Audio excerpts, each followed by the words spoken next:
अस्सलाम वालेकुम नाज़रीन। प्रोग्राम कानूनी बैठक के साथ आपका मेज़बान तारिक राजपूत जलाल एक बार फिर आपकी खिदमत में हाजिर हूँ। नाज़रीन, जैसा कि हमारे प्रोग्राम का जो मकसद है वो आसान अल्फाज के अंदर ख़ास तौर पर कानून को समझना भी है और समझाना भी है। और जो हमारा आज का मौजू है वो विरासत के हवाले से है।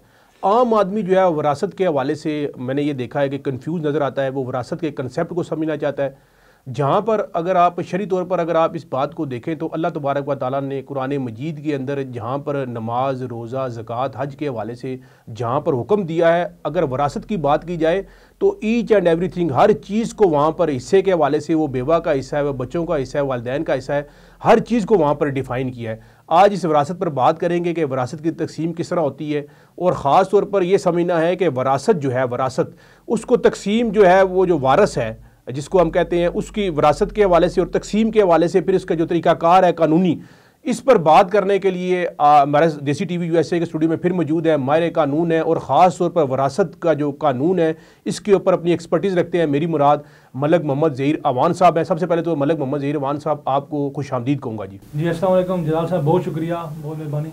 अच्छा मलक साहब, जैसा कि मैंने अपने इंट्रो में बताया विरासत के हवाले से तो मेरा जो सबसे पहला जो आपसे सवाल होगा वो ये होगा कि जो विरासत है वो क्या है? जी बिस्मिल्लाहिर्रहमानिर्रहीम। जलाल साहब, आपका फिर शुक्रिया मैं अदा करता हूँ कि आपने मुझे इस मौजू में बोलने का मौका फराहम किया। देखिए, जैसे आपने ख़ुद एक बात की थी कि अल्लाह रब्बुल इज़्ज़त ने कुरान मजीद में जहाँ पर हमें नमाज का, ज़कात का, रोज़े का, हज का हुक्म दिया है, उसके साथ साथ विरासत का भी हुक्म दिया है।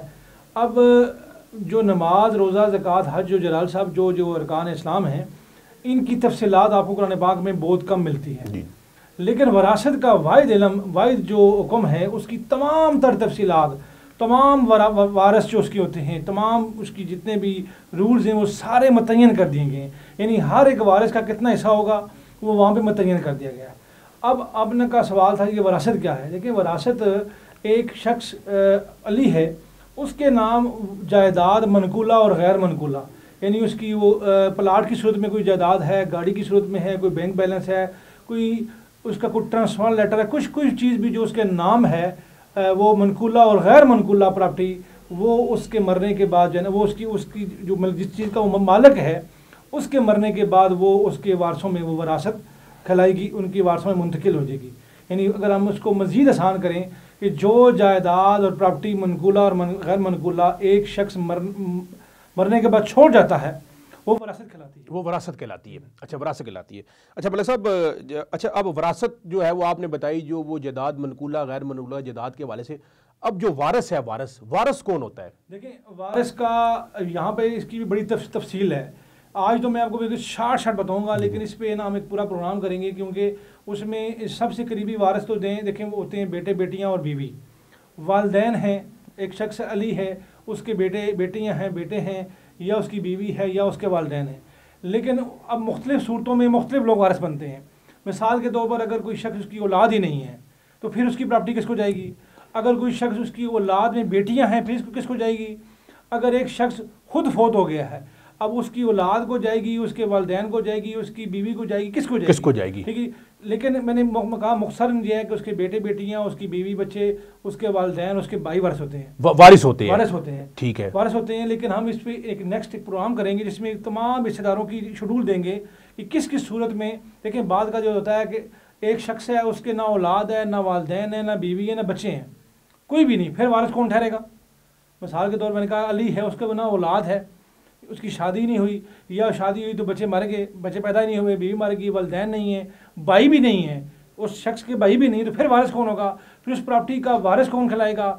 क्या स्टेट ऑफ पाकिस्तान उसकी वारिस होगी या कोई और उसका रिश्तेदार वारिस होगा? इस पर हम जनरल एक प्रोग्राम रखेंगे, लेकिन कहने से मुराद ये कि अभी ये है कि जो वारिस है, वारिस वो उसके बेटे बेटियां, उसके वालिदैन, उसकी भाई हो गए, वो हो सकते हैं। अच्छा, मेरा जो अगला आपसे सवाल है वो ये है कि जो मोरस है, मोरस वो किसे कहते हैं? देखें सर, मोरस जो है एक शख्स जो जिसकी प्रॉपर्टी थी, जिसकी जायदाद थी, जो मर गया है, जो वफात पा गया है, जो अपना पीछे हिस्सा छोड़ गया है, जो छोड़ गया जायदाद, वो जो मर गया उसको मोरस कहलाते हैं। और जो जिसके नाम वो प्रॉपर्टी मुंतकिल होगी वो वारिस कहलाएगा। जिसके नाम प्रॉपर्टी मुंतकिल होगी वो वारिस कहलाएगा। 3 चीज़ें हैं जी। एक शख्स वारिस, एक है प्रॉपर्टी, एक है उसकी औलाद। मिसाल के तौर पर अली है, अली जो है ना वो मर गया है, वफात पा गया है।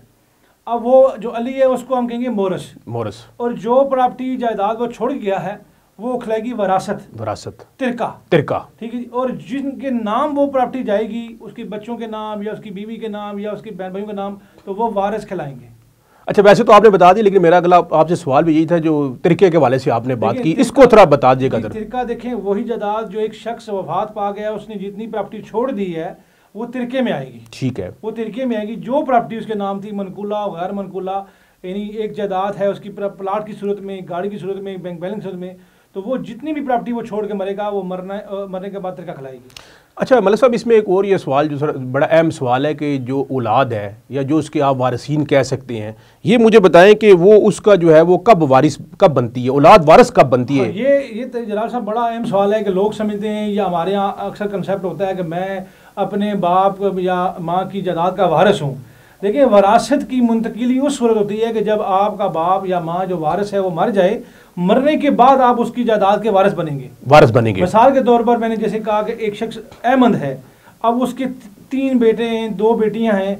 अब वो अहमद साहब भी हयात हैं, लेकिन बेटे बेटियां उस जब तक अहमद साहब हयात हैं तब तक वो बेटे बेटियां उसकी जायदाद को ना बेच सकते हैं, ना वो उसका हक दावा कर सकते हैं कि हमें ये जायदाद दी जाए। यानी वो वारिस तब बनेंगे कि जब अहमद साहब इस दुनिया से रुखसत हो जाएंगे, उसके बाद वो वारिस बनेंगे और वो उसके बाद उसकी प्रॉपर्टी के वाले से छेड़छाड़ कर सकते हैं। जिंदगी के अंदर उसकी अपनी मर्जी है। अच्छा, इसमें यह है कि क्या वालिद जो है वो अपनी औलाद को वरासत से महरूम कर सकता है? नहीं सर, देखिए इसमें अल्लाह ताला ने बड़ा वाज़ेह हुक्म दिया कुरान पाक में कि जी कोई यानी बड़ी सख्त हुक्म दिया गया कि अपने वारसों को आप उस अपने हक से महरूम मत करें। यानी और दूसरी बात यह है कि जो इस्लामिक लॉ है वही इम्प्लीमेंट है पाकिस्तान में। कोई भी वारिस जो जैसे आपने कहा को वालिद है, वो किसी भी सूरत में अपने बेटे या बेटी को उस हिस्से से महरूम नहीं कर सकता। इस्लाम के अंदर ना वसीयत का कंसेप्ट है, हम नेक्स्ट पे इस पे आएंगे कि वसीयत क्या है और वक्फ क्या है। ठीक है। वो जो वालिद है, वो जो बाप है, वो सिर्फ तीसरा हिस्से की हद तक किसी को वो गिफ्ट कर सकता है, वसीयत कर सकता है, वक्फ कर सकता है, लेकिन सारी प्रॉपर्टी किसी एक बेटे को भी नहीं दे सकता और ना ही किसी बेटे या बेटी को महरूम कर सकते हैं। अच्छा, इसमें एक जो अब आम सवाल, क्योंकि डेफिनेटली लोग हमसे इस प्रोग्राम के ज़रिए सवालात भी करते हैं, एक जो सवाल हमसे पूछा गया वो ये है कि देखने में ये आया कि अगर कोई औलाद में से कोई बेटा या बेटी को नाफरमान निकल आती है, और हमने ये देखा है जो आक नामे के वाले से वो आक कर देते हैं जिदाद में से कि मेरा इसका जिदाद के साथ कोई ताल्लुक नहीं है, आया वो उसकी इम्प्लीमेंटेशन जो है वो उसके मरने के बाद भी जो है वो बरकरार रहती है, इसका क्या? देखिए जलाल साहब, जो आक नामा है ना, आग नामे का जो स्टेटस है उसका जायदाद से महरूम नहीं किया हो सकता। ठीक है। जो शख्स वारिस है, जो बाप है, वो अपने बेटे को अपनी ज़िंदगी में तो आग कर सकता है, और आग का मतलब ये नहीं कि वो उसकी प्रॉपर्टी से महरूम हो गया। ठीक है। यानी किसी भी सूरत में कोई ऐसा लॉ नहीं है, ना इस्लाम के अंदर ना पाकिस्तान के अंदर।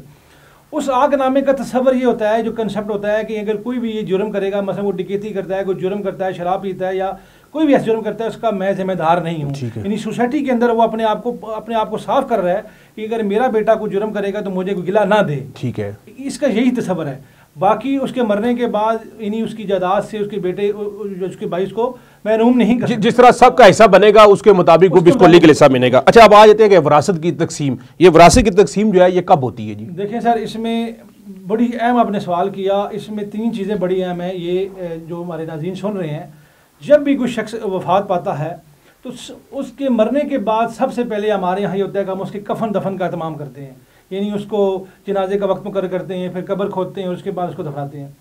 इस दौरान जितना भी खर्चा आएगा कफन दफन का खर्चा, ठीक है, वो उसकी प्रॉपर्टी जो उसकी वरासत में उसने छोड़ा है, ठीक है, उसमें से माइनस किया जाएगा। उसके बाद जब ये तदफीन होने के बाद अगर आपने कोई मतलब मेहमानों के लिए खाने का एहतमाम किया है, कोई खर्चा भी, और उसका अगर किसी के साथ लेन देन है, मैं उस पर आता हूँ जी, यानी खाने पीने का एहतमाम किया है, कोई आपने यानी कोई खाना लोगों को खिलाया, कोई खर्चा आया, तो वो भी इसमें से उसकी प्रॉपर्टी में से माइनस कर देंगे। ठीक है। हाँ, अगर कोई बेटा, कोई उसका रिश्तेदार कहता है जी कि इसकी कफन दफन का खर्चा मैं अपने पास ही देता हूँ, तो वो एक अलग बात है, ठीक है, मर्जी से। लेकिन असूली तौर पे क्या है कि उसकी कफन दफन का खर्चा उसकी प्रॉपर्टी में से माइनस कर दिया जाएगा, यानी उसमें से अदा किया जाएगा। नंबर 2 पे आता है कि अगर मरने वाले ने कोई कर्जा देना है किसी को, ठीक है, तो उसके बेटे बेटियों और उसके वारसों पे लाजम है, कुरान कहता है कि वो उस बेटे बेटियां उसका कर्जा अदा करेंगी। ठीक है। उस वक्त तक प्रॉपर्टी की तकसीम नहीं होगी। कुरान कह रहा है, ठीक है, जब तक आप उसके वारसों का हिस्सा कर्जा अदा नहीं करते।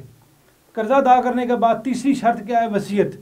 अगर मरने वाले ने अगर मरने वाले ने वसीयत की है, मैंने कहा कि हम नेक्स्ट इस पे आएंगे, एक पूरा ये प्रोग्राम है कि वसीयत क्या है और वसीयत की लीगल हैसियत क्या है। वसीयत क्या है कि कोई शख्स अपनी मर्जी से अपनी प्रॉपर्टी का तीसरा हिस्सा, मसलन उसकी 30 कनाल ज़मीन है, तो 10 कनाल प्रॉपर्टी वो किसी को भी मस्जिद में, मदरसे में, किसी अल्लाह की राह में किसी को वो गिफ्ट वसीयत कर सकता है कि इसमें मस्जिद बना अपनी ज़िंदगी में वो दे गया तो बाकी पे वो बाइंडिंग है, वो चीज़ बाइंडिंग है, और वो उसके बेटे बेटियां उसकी वसीयत पे अमल करेंगे, उसकी प्रॉपर्टी पे मस्जिद बनाएंगे, जो भी करेंगे। ठीक है। ये तीनों चीज़ें करने के बाद जलाल साहब, उसके बाद देखा जाएगा कि उसके वारिस कौन कौन है। ठीक है। यानी नंबर 1 कफन दफन का खर्चा निकालना है, नंबर 2 पे आपने कर्जा अदा करना है, नंबर 3 पे आपने वसीयत अगर उसने की है, अगर उसने कोई रिटर्न जबानी कोई उसने वसीयत की है कि मेरी प्रॉपर्टी में से इतने लाख रुपए आपने मस्जिद में देना है, तो वो अदा करेंगे उसके बेटे बेटियां जो उसके वारिस मौजूद हैं। ठीक है। अगर वो अदा नहीं करते तो गुनहगार कौन होंगे? वारिस होंगे। ठीक है। उसके बाद देखा जाएगा कि उसकी जो प्रॉपर्टी है, जितनी भी प्रॉपर्टी है मनकूला और गैर मनकूला, उसके बेटे बेटियों में या उसकी बीवी मौजूद है या वालिदैन मौजूद है, वो एक पूरी लिस्ट है कि किस किस सूरत में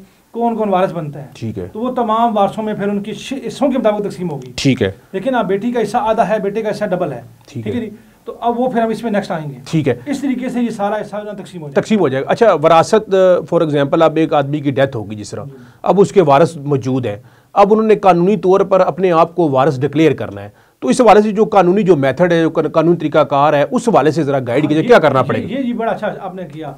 देखिए उसमें 2 चीज़ें, एक तो ये है कि जब भी आप एक शख्स वफात पाता है तो वरासत के लिए पाकिस्तान में ये है कि आपको नादरा से ना एक सर्टिफिकेट लेना पड़ता है, या निशानी सर्टिफिकेट लेना पड़ता है, जिसमें FRC होती है फैमिली, वो भी आप ले सकते हैं। अगर नादरा नहीं करता या डिनाई करता है तो आप कोर्ट में जाके, सिविल कोर्ट में जाके एक दावा दायर करेंगे कि जी मैं फ़लाँ शख्स मर गया, हमारा बाप था, माँ थी, जो भी है, हम उसके वारिस हैं और वारसों की लिस्ट होगी, और फिर कोर्ट उसको रिकॉर्ड को चेक करके एक डिग्री जारी कर देगी, एक लिस्ट वारसों की बन जाएगी। ठीक है। उसके बाद फिर आपकी सारी प्रॉपर्टी जो है ना उस लिस्ट के मुताबिक आपके वारसों में मुंतकिल हो जाएगी। मतलब मैं ये क्योंकि सवाल इसलिए पूछ रहा हूँ क्योंकि ये आम आदमी इस चीज़ को जानना चाहता है। जिस तरह आपने बताया कि वो नादरा में जाएंगे, पहले FRC लेंगे वहाँ से, और उसके बाद वो अप्लाई करेंगे कोर्ट में वरासतनामे के लिए। अगर नादरा देखें, वैसे तो अभी लेटेस्ट जो अमेंडमेंट, जी मैं पूछ रहा हूँ, नादरा को उन्होंने इख्तियार दिया। जी बिल्कुल ठीक है। कि नादरा जो है डेथ सर्टिफिकेट उनका पहले जारी करेगा, यानी मरने वाले का डेथ सर्टिफिकेट बनेगा नादरा की तरफ से, फिर नादरा उनके वारसों की लिस्ट जारी करेगा, जिसको हम कहते हैं जानशीनी सर्टिफिकेट। ठीक है जी। वो जारी करेगा या FRC जारी करेगा। ठीक है। अगर नादरा डिनाई करता है तो फिर एक शहरी के पास ये उसको राइट है, रेमडी है कि वो सिविल कोर्ट में जाके एक सूट दाखिल करेगा, उसकी बुनियाद पे फिर उसको वो। अच्छा, और ये भी इन पे बाइंडिंग है जो वारिस है उनके ऊपर के वो जो जायदाद की जितनी भी डिटेल है, तफसील है, वो भी बताएंगे वो? देखिए हाँ, वो उसमें प्रॉपर्टी का भी वो जिक्र करेंगे। ठीक है, जितनी हमारी प्रॉपर्टी है, ये बैंक में बैलेंस है या जो भी चीज़ उसके नाम है, वो लिस्ट उसकी तमाम रिकॉर्ड साथ लगेगा। अच्छा, मैं आखिर में, क्योंकि प्रोग्राम के आखिर में जो हमसे सवाल है कि पूछा गया, अगर फॉर एग्जांपल एक शख्स है वो फोत हो जाता है और उसकी जो बीवी है वो मौजूद है, उसके बच्चे मौजूद हैं, लेकिन उसके बाद जो उसकी बीवी है वो शादी कर लेती है, आया वो जो उसका खामन जो था जिसकी वो बेवा थी, उस जायदाद में से उसको हिस्सा मिलेगा, उस औरत को हिस्सा मिलेगा जिसने आगे शादी कर ली है? देखें जलाल साहब, ये भी बड़ा अहम सवाल था कि आप जैसे आपने कहा कि उसमें बिल्कुल औरत जो क्योंकि उसने, देखें 2 चीज़ें हैं। अगर तो उसका जब शोर मरा तो वो उसकी ज़ौजियत में थी, ये देखना पड़ेगा, यानी उसकी निकाह में थी। ऐसा तो नहीं हुआ कि उसने, यानी ऐसा भी होता है कि तलाकनामा उसने बनवाया नहीं लेकिन तलाक उसने दे दी। ठीक है। अगर तो वाकई उसकी बीवी थी और उसने इद्दत गुजारी है और इद्दत के बाद उसने अगर शादी की है तो वो पिछले शोर की जो उसका हिस्सा होगा उसकी हकदार बनेगी, एज अ बेवा लेगी, एज ए बेवा बनेगी। ठीक है, बनेगी। जी नाज़रीन, ये था हमारा आज का प्रोग्राम जिसमें हमने बात की वरासत के हवाले से और मलिक ज़हीर अवान साहब से हमने बहुत सारे सवालात किए। आप भी हमारे इस प्रोग्राम के ज़रिए, कमेंट्स के ज़रिए हमसे सवालात कर सकते हैं। नेक्स्ट प्रोग्राम में नए मौजू के साथ आपसे दोबारा मुलाकात होगी। अपना ख्याल रखिएगा। पाकिस्तान जिंदाबाद।